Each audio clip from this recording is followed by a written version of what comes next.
All right, let's dive into something that's been a massive source of hype. Yeah, but also a ton of confusion and, let's be honest, frustration in Web3. ENS, the Ethereum Name Service. If you've ever felt like you were just missing a key piece of the puzzle with this one, trust me, you are not alone. Today, we're going to try and provide the clarity that, well, was missing from the very beginning. So let's just get right to the heart of it. How did a technology with so much potential, we're talking about the future of digital identity, end up creating so much frustration for so many people? The truth is, there was this huge gap between what the protocol promised and what the community actually experienced. Understanding that gap is, I think, absolutely crucial for anyone trying to navigate this space. It really all started with this simple, incredibly powerful, and super sticky idea that just took over social media. This one phrase, .eth equals future internet real estate, became the dominant story, and right away it framed the entire conversation not around technology, but around a kind of digital land grab. To really get to the bottom of all the confusion, we have to start by looking at the story that everyone saw. Now, this wasn't the story written in some boring technical white paper, no. This was the story that was blasted across every Twitter timeline, every Discord channel, and pretty much every crypto community out there. And this was the core belief. For most people, ENS wasn't some complex protocol, it was just .eth. The two were basically the same thing in everyone's mind. The story was simple, right? .eth is the new .com. It's your permanent username for the metaverse, and you better grab yours before it's too late. And oh man, this narrative was fueled by a massive hype machine. You were seeing these 3- and 4-digit names selling for tens, sometimes hundreds of thousands of dollars. Celebrities were changing their social media handles to their .eth names. The message was loud and clear. This is the future. These things are going to be insanely valuable. And that created this immense pressure, this FOMO, for everyday people to buy in, terrified they'd miss out on a once-in-a-lifetime shot. But, and this is a big but, while all that hype was playing out in public, a very, very different story was being built behind the scenes. This is the story we all missed, the technical reality and the much bigger, much broader vision that was the actual goal of the whole project. So what is ENS really? Well, from the protocol's point of view, it's a foundational system. Its job is to be a universal naming layer, kind of like an address book for the entire world of blockchains. It's designed to take any of those ugly, hard-to-read identifiers, like a super long wallet address, and just map a simple human-readable name to it. It's meant to be infrastructure, something so effective it just becomes invisible. In this slide, right here, this gets to the absolute heart of the misunderstanding. The public saw ENS and .eth as the exact same thing, but in reality, .eth is just one neighborhood inside the much, much larger city that is the ENS protocol. ENS is the whole system, and it was built to support many different kinds of names, not just one. This one is huge.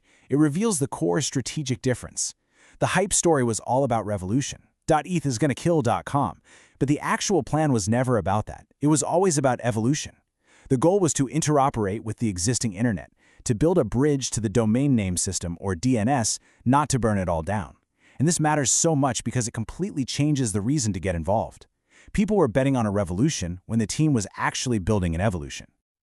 So you have to be wondering, how could these two completely opposite stories, the crazy hype and the quiet reality, exist at the very same time? Well, it all came down to a massive communication gap between the project's internal vision and what the public thought was going on. And here's the crucial point. The problem wasn't what was said, it was what wasn't said. It wasn't about explicit lies. It was really a communication strategy of omission, where all this vital context was just left out. And that created a vacuum that the simpler, more speculative story was more than happy to fill. These were the unspoken truths, things the core team knew internally for years, but they were never really part of a big, clear educational campaign.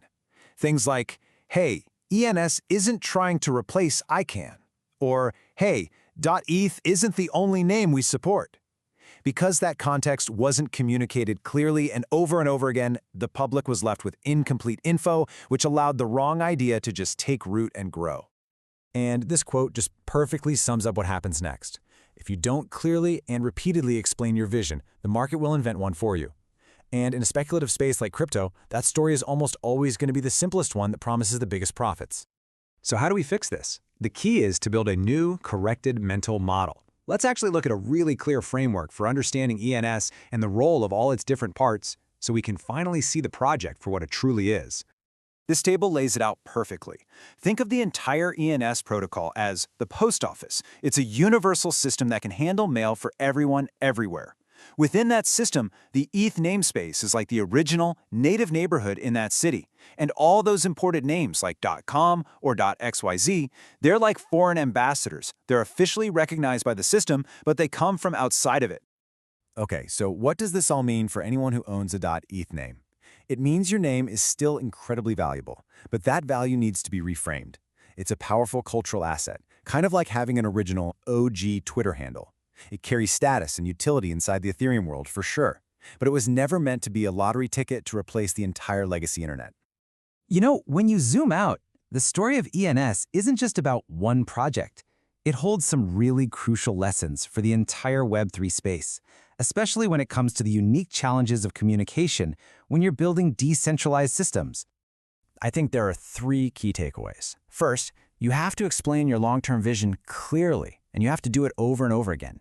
Second, you have to acknowledge your early adopters, and yeah, that includes the speculators. They bring attention, they bring liquidity, their contributions are real.